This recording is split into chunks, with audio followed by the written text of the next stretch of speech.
Well, there's some progress for women, but obviously we do not have enough progress.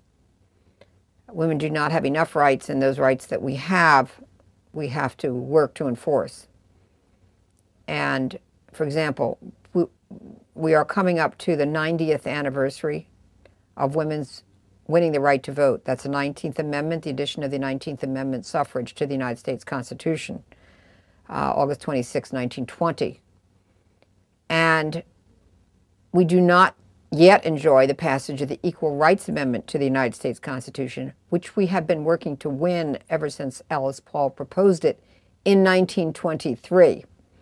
So, in other words, it has taken us all these years, and it's still, even though we have a Democratic Congress, not coming out of the Congress.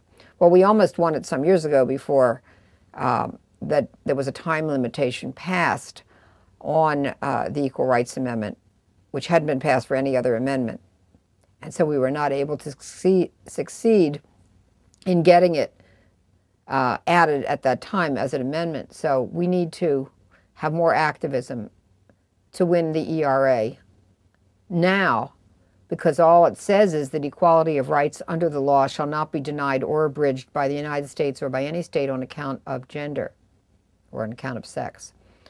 And those simple words should be part of our Constitution, because without it, we do not enjoy first-class citizenship.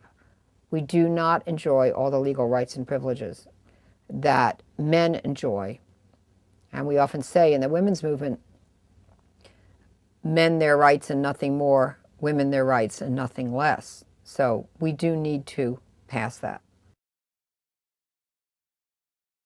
I think there are laws and there are regulations, and family law is an area which is just ripe with problems and very much in need of improvement. All kinds of issues. Child support, for example. Most mothers are awarded an inadequate amount of child support, if they are awarded any child support at all. Not sufficient to support the child.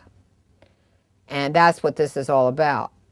And the enforcement of child support is relatively poor in this country. And the net effect of that is that it is the inability to collect child support or an adequate amount of child support that is the number one reason that women, millions of them, are forced onto welfare rolls and into lives of poverty. Forced to receive aid to families with dependent children, AFDC, because of the inadequacy of child support laws and the inadequacy of the enforcement of those laws. And most of those who have an order for child support are women, because generally it's the mother taking care of the child. So it has an adverse impact on women and children.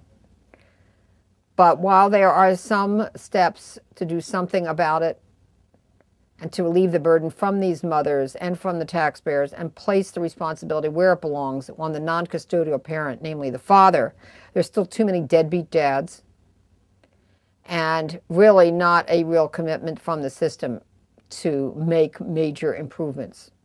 So that is just one area, but there are many other areas as well that need improvement in employment, in child sexual abuse, rape, sexual harassment. There's just many, many changes that need to be made in the law. So the bottom line is we are still making history. We still are fighting to win changes. And so we need more women elected to office, feminist women. We need them as representatives in our state legislature. We need them at all levels of power. In the federal government, we often say a woman's place is in the House of Representatives. Now we say it's also in the House, the White House, and in the United States Senate, where we still do not have equal representation of women. We just have a small percent of all United States senators are women. So, and we need more women as judges and on boards, commissions, and agencies. So in employment, we need more women at the top levels. There's still the glass ceiling where women can see to the top in business, but often can't make it through the glass ceiling, which prevents them from getting to the top.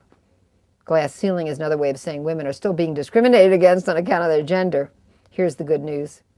Women are fighting back through lawsuits, and they're winning.